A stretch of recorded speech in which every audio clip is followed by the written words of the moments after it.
Jubilee Hills bypoll కోసం కాషాయ దళం పక్కా ప్లానింగ్ ప్రకారం ముందుకెళ్తోందా?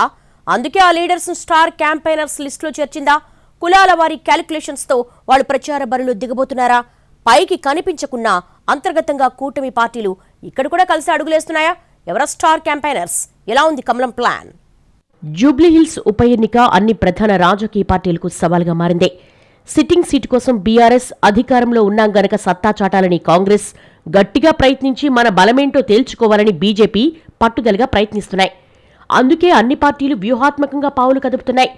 ప్రాంతాలు, కులాల వారీగా కూడా ప్రభావం చూపి ఓటర్లను తన వైపు తిప్పుకునే పనిలో ఉన్నాయి. ఈ విషయంలో కమలం పార్టీ ఓ అడుగు ముందే ఉన్నట్టుగా కనిపిస్తోందని అంటున్నారు పరిశీలకులు. ఎంత లేదనుకున్నా జూబ్లీహిల్స్లో ఇప్పటికీ తెలుగుదేశం పార్టీది ప్రభావితం చేయగల స్థాయన్నది ఎక్కువ మంది అంచనా.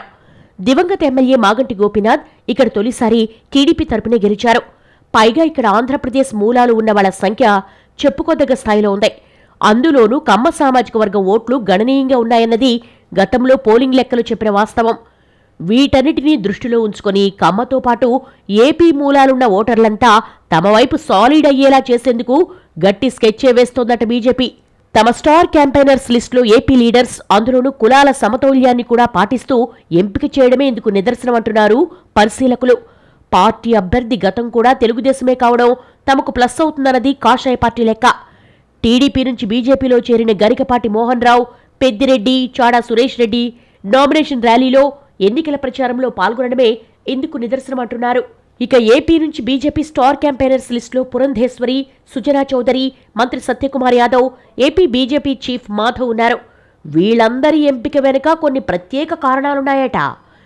ఏపీ మూలాలున్న ఇక్కడి ఓటర్సు కొన్ని సంఘాలతో వీళ్లకు సంబంధ బాంధవ్యాలు ఉండడంతో పాటు ఆయా సామాజిక వర్గాల ఓట్లు చెక్కు చెదరకుండా ఉండడం కోసం ఈ సీనియర్స్ ను బరిలోకి దింపబోతున్నట్టుగా తెలిసిందే. ఈ లీడర్స్ తో విస్తృతంగా ప్రచారం చేయించి కమ్మ, కాపు, యాదవ ఓట్లను తమ వైపుకు తిప్పుకోవాలి అన్నది వ్యూహంలో భాగంగా తెలుస్తోంది. ఇక్కడ గమనించాల్సిన ఇంకో విషయం ఏమిటంటే, బీజేపీ అభ్యర్థి నామినేషన్ ర్యాలీలో తెలుగుదేశం జెండాలు కనిపించాయి. టీడీపీ కార్యకర్తలు కూడా ర్యాలీలో పాల్గొన్నారు. అదే సమయంలో బీజేపీ రాష్ట్ర అధ్యక్షుడు రామచంద్రరావు కూడా ర్యాలీలో పాల్గొన్న టీడీపీ, జనసేన కార్యకర్తలకు ధన్యవాదాలంటూ స్టేట్మెంట్ ఇవ్వడం చూస్తే ఈ విషయంలో కాషాయ దళం ఎంత ప్లాన్డ్ గా ఉందో అర్థమవుతోందంటున్నారు పరిశీలకులు.